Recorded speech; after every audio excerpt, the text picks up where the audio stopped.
کہ شریعت میں حکم یہ ہے کہ 4 رگیں کاٹنی ہیں. وہ 4 رگیں کون کون سی ہیں؟ ایک تو یہ جو سب کی نظر آ رہی ہے موٹی سی خوراک کی نالی. یہ تو نہ صرف یہ کہ نظر آتی ہے باقاعدہ محسوس بھی ہوتی ہے. وہ خوراک کی نالی ہے, اس کو مری کہتے ہیں عربی میں. یہ نالی جانور کی ہوتی ہے نا, بہت موٹی سی, جہاں سے خوراک جاتی ہے. اس کے پیچھے ایک نالی ہوتی ہے جس سے سانس لیا جاتا ہے, سانس کی نالی ہوتی ہے. یہ 2 ہو گئی. دائیں اور بائیں 2 موٹی موٹی نالیاں ہوتی ہیں, خون کی نالیاں, جو دل سے نکل کے دماغ کی طرف جا رہی ہوتی ہیں. سمجھ رہے ہیں؟ ان میں بہت پریشر کے ساتھ خون دل سے کہاں جاتا ہے؟ دماغ کی طرف. آپ اللہ کی رحمت دیکھیں اپنی مخلوق پر کہ جانور کو ذبح کرنے کا حکم ہے. اس سے جیسے ہی یہ 2 نالیاں کٹتی ہے نا, خون والی, بلڈ والی, تو دماغ میں خون کی سپلائی بند, جس سے دماغ میں درد کا احساس ختم ہو جاتا ہے. سمجھ رہے بات کو؟ ڈاکٹر جنہوں نے ریسرچ کی ہے نا, گوروں نے, جانور کے دماغ میں آلات لگائے ہیں انہوں نے دماغ میں, جس سے وہ آلات محسوس کرتے ہیں کہ اس دماغ میں درد کا احساس کتنا ہے. تو انہوں نے تمام طریقے جانور کو قتل کرنے کے تجربے کر کے دیکھے. گولی سے مارنے کا طریقہ کہ جانور کے جب سر پہ گولی ماری جائے تو کتنی تکلیف ہوتی ہے اس کو دماغ میں. پتہ چلا جب آلے سے محسوس ہوا کہ بہت تکلیف ہوتی ہے, دماغ پھڑکتا ہے کافی دیر تک. اور مختلف طریقے, بجلی کے جھٹکے. جب مسلمانوں کے طریقے کے مطابق ذبح کر کے دیکھا تو رپورٹ جو بنی وہ یہ کہ 1 سیکنڈ کی بھی تکلیف نہیں ہوتی. کیوں؟ اس کی وجہ کیا ہے؟ اس لیے کہ جب بھی ہمیں کوئی درد ہوتا ہے نا تو 3 سے 4 سیکنڈ لگتے ہیں اس درد کو محسوس کرنے میں. بھائی آپ کو ہاتھ پہ اگر چوٹ لگے نا تو فوراً محسوس نہیں ہوتا, 3-4 سیکنڈ بعد دماغ تک پیغام پہنچتا ہے اور دماغ کو تکلیف کا احساس.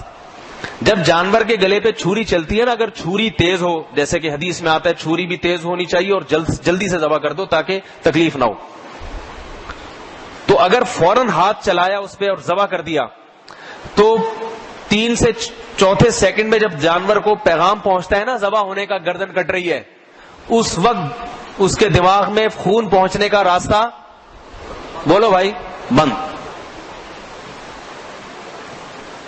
اور خون نہیں پہنچے گا تو جانور, آپ دیکھیں کہیں بیٹھتے ہیں, جسم سن ہو جاتا ہے, ہاتھ سن ہو گیا تو ہاتھ کو ماریں گے تکلیف ہوتی ہے بھائی؟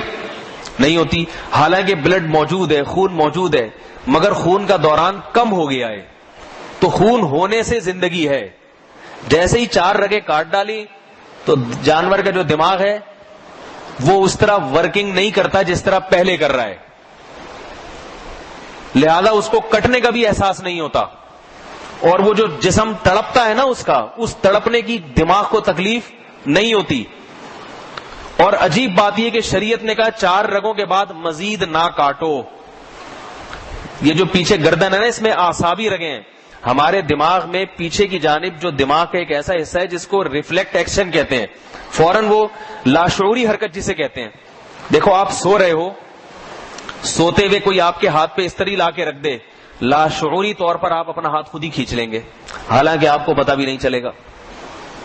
یہ جو دھماکہ ہوتا ہے ایک دم آدمی ڈر جاتا ہے, ہل جاتا ہے, حالانکہ دھماکے کا احساس بعد میں ہوتا ہے, ہل پہلے چکا ہوتا ہے. تو اللہ نے دماغ میں ایک ایسا پرزہ لگایا ہوا ہے جو آپ کے سوچنے سے پہلے اپنا کام کر چکا ہوتا ہے, آپ کو حادثات سے بچانے کے لیے. بھائی کیوں سمجھ میں نہیں آ رہی؟ بہت آسان انداز سے سمجھانے کی کوشش کر رہا ہوں میں. دماغ میں ایک اللہ نے پرزہ ایسا لگایا ہوا ہے جو صرف حادثوں کے وقت کام آتا ہے, ایمرجنسی کے وقت. وہ آپ سے پوچھتا نہیں ہے کہ میں یہ کام کروں یا نہیں کروں, بلکہ لاشعوری طور پر ابھی آپ کو احساس ہوتا نہیں اور آپ وہ کام کر چکے ہوتے ہیں. کسی کے ہاتھ پہ سگریٹ رکھیں, جلنے کا احساس بعد میں ہوگا, ہاتھ وہ پہلے کھینچ لے گا, اس لیے کہ دماغ کا وہ حصہ پہلے آرڈر دے چکا ہوگا کہ بھئی, کیونکہ اس کو پتا ہے کہ سگریٹ لگنے کے بعد سوچنے کا ٹائم اگر دیا جائے نا تو اس وقت سگریٹ آر پار ہو چکی ہوگی. تو وہ جو دماغ کا وہ والا حصہ ہے نا جو آرڈر کرتا ہے جسم کو, جب رگیں کٹ گئیں اور دل پھڑک رہا ہے اور خون نکل رہا ہے تو دماغ کا وہ والا حصہ ورکنگ میں رہتا ہے, اور وہ پیچھے جو اعصابی رگیں ہیں ان کے ذریعے جسم کو آرڈر کرتا ہے کہ بھئی کچھ الٹا پلٹا کام ہو گیا ہے, جس سے جسم خوب اچھی طرح تڑپتا ہے. جانور بہت ٹانگیں چلاتا ہے, اس کا فائدہ یہ ہوتا ہے کہ اس کا جسم کا جتنا خون ہے وہ سارا اس کی حرکت کی وجہ سے باہر نکل جاتا ہے.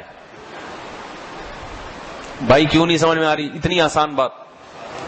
اب اگر جانور کی گردن پوری کاٹ دی جائے تو تکلیف تو نہیں ہوگی, ایک حکمت تو حاصل ہوگی, مگر دوسری حکمت فوت ہو جائے گی کہ اس کا گوشت خون سے پاک نہیں ہوگا. شریعت نے ایسا حکم دیا کہ تکلیف بھی کم سے کم ہو, یا تو بالکل ہی نہ ہو یا کم سے کم ہو, اور اس کا گوشت بھی ناپاک اور گندے خون سے صاف ستھرا ہو جائے. سمجھ رہے بات کو؟ اس لیے یورپ میں بھی آج کل اسی پر ریسرچ ہو رہی ہے کہ جانور کو ذبح کر کے ہی کھانا چاہیے. وہ بھی اسی طرف آ رہے ہیں کہ اس سے گوشت بیماریوں سے پاک